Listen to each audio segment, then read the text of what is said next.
Both of today's films deal with the delicate crossover between sex and horror in sophisticated, creative, and interesting ways. I saw Candyland long after it was released, but man am I glad I got to it before the countdown. This is M.L. Miller Fright's Best in Horror Countdown 2022 through 2023. Counting down the best in horror within the window of October 1st, 2022 through September 30th, 2023. Number 13.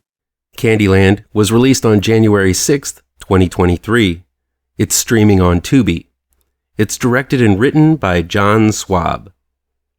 Candyland focuses on the lives of lot lizards, sex workers who call truck stops their workplace. Outside of movies, I didn't know this thing was a popular thing in this day and age, but I guess it is. After a group of lot lizards are confronted by a Bible thumper offering to save their souls, Remy, played by It Follows' Olivia Luccardi, shows up with nowhere to go as she was kicked out of the religious sect for unknown reasons. The group takes her in, but no one gets a free lunch at the truck stop called Candyland, and the madam of the prostitutes, Nora, played by Guinevere Turner, immediately puts Remy to work. But at the same time, someone is killing off these lot lizards and their Johns in an extremely bloody and violent fashion. Could this be connected with Remy showing up out of the blue? Could be.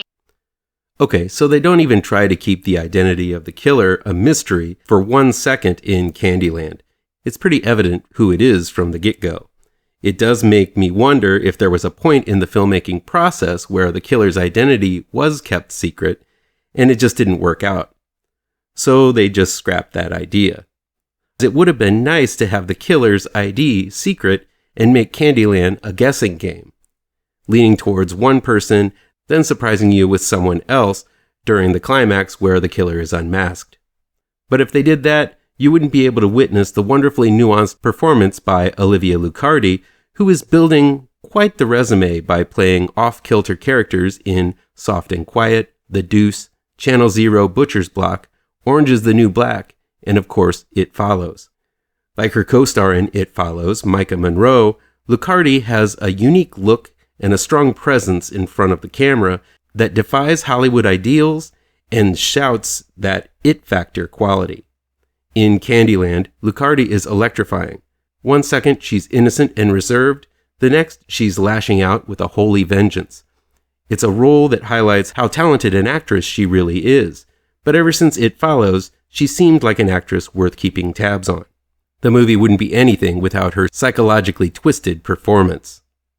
Still, there are other performances of note. X's Owen Campbell is not only a dead ringer for a young Paul Reubens, but he delivers a brave role as a male prostitute who ends up being just as much in danger as the other female lot lizards. There are a lot of scenes in Candyland that are hard to get through, involving sexual assault, bullying, and dehumanization. But instead of the female characters going through all of this, it's Campbell's Levi who takes the brunt of it. I'm sure all of these horrors have been experienced by the others in the group, but having the male prostitute go through it on camera is a powerful statement. With the rape-revenge subgenre alive and well to this very day in the horror genre, Candyland challenges all of that by putting the shoe on the other foot and making you think about negative stereotypes and putting specific genders through unimaginable suffering, while others often get a pass. It's Campbell's performance that makes Candyland much more than just an exploitation flick.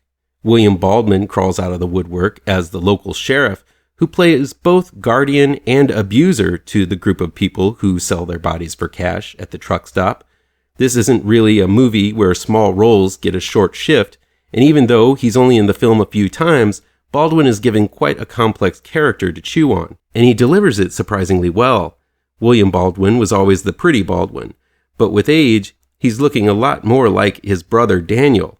He may not be the hunk he used to be, but his performance is really an accomplished role here, and one of his best. Finally, though she seems like she might be the lead character at some point in the scripting process who should have gotten the most development, one of the main prostitutes, Sadie, played by Sam Quarton, really doesn't get a lot to work with. If there's an underdeveloped character, it's hers, which is surprising since her character is so integral to the plot, especially at the climax. I'm not sure why, but it seems like the narrative almost forgets about her until the very end, and she gets lost beside the other more notable performances. Still, she seems like another unique and talented actress. Kwarteng's talent and presence just isn't utilized here very well. As I said earlier, things get twisted and sometimes hard to watch as the warped plot of Candyland develops. There's a ton of bloodshed, and the characters are bathing in it by the time of the climax. This leads up to one of the more powerful surprise endings you're going to see this year. I'll leave it at that. I was truly surprised by Candyland. It's not an easy watch, but man is it well acted and tells a truly harrowing tale. Here's another sex horror mashup, this time dealing with the gay porn industry, but man is it a potent little film and well-deserved to be noted in this countdown. Swallowed was released on February 14th, 2023, Valentine's Day. It's available on demand from Momentum Pictures, and directed and written by Carter Smith. Benjamin, played by Cooper Koch, and Dom, played by Jose Colon, have been best friends for ages. Benjamin is leaving town to Hollywood to star in gay porn films, leaving Dom behind. Turns out Dom is desperate for money, and on their last night of hanging out together, he brings Cooper with him on a drug deal. Unbeknownst to them, the dealer, Alice, played by Jenna Malone, forces Dom and Cooper to ingest the drugs in order to mule them across the Canadian border. Sounds simple, right? Unfortunately, the two run into a rest stop redneck who ruptures the drugs inside Dom after punching him in the gut. But these are no ordinary drugs, and Alice's boss, played by A Nightmare on Elm Street Part 2, Freddy's Revenge's Mark Patton, wants the drugs whether Cooper and Dom survive the experience or not. Meanwhile, the unconventional drugs are kicking in. Talk about your sticky situations. Swallowed is filled with intense, disturbing, and uncomfortably intimate body horror. It's not for the squeamish. And I'm not talking about the fainting at blood type of squeamish. I'm talking about other matter, and other uncomfortable places where that matter comes from. The drugs have to come out one way or another, and the dealers are not patient people. It's gross stuff, and I offer no judgment to those who can't handle it. The gore and gruesome actions are handled delicately, but still, it's quite the disconcerting experience nevertheless. Of course, there will be those who aren't comfortable with the number of gay themes in Swallowed. This is not a film that shoves homosexuality in your face. It's just a story with gay characters. But still, that just might not be for everyone, so I'd figured I'd let folks know about it, and you can make the judgment call as to whether or not you want to see it. All that aside, Swallow has some fantastic performances by its four leads. Jenna Malone, who just appeared in Consecration, is strong as one of the dealers. She's trying to be forceful, but still shows some compassion towards the two guys who are in over their heads. Both Cooper Koch and Jose Colon are great as the two leads, who have a deep love for one another, yet only one of them is gay. Their performances are nuanced and strong, but the real treat here is Mark Patton, who, if you've seen Scream Queen, My Nightmare on Elm Street, you know has not had the best of times past his slasher movie debut all those years ago. Patton is menacing as the boss dealer, but again, he shows much more past the surface threats in his excruciatingly intimate moments with the drug mules. Hopefully, this role will give Patton opportunities for bigger and better things. The way all of the actors of Swallowed show depth past their exterior traits and roles is something you just don't see in enough horror films, and I appreciated the three-dimensional characters even in the short time you get to know them on screen.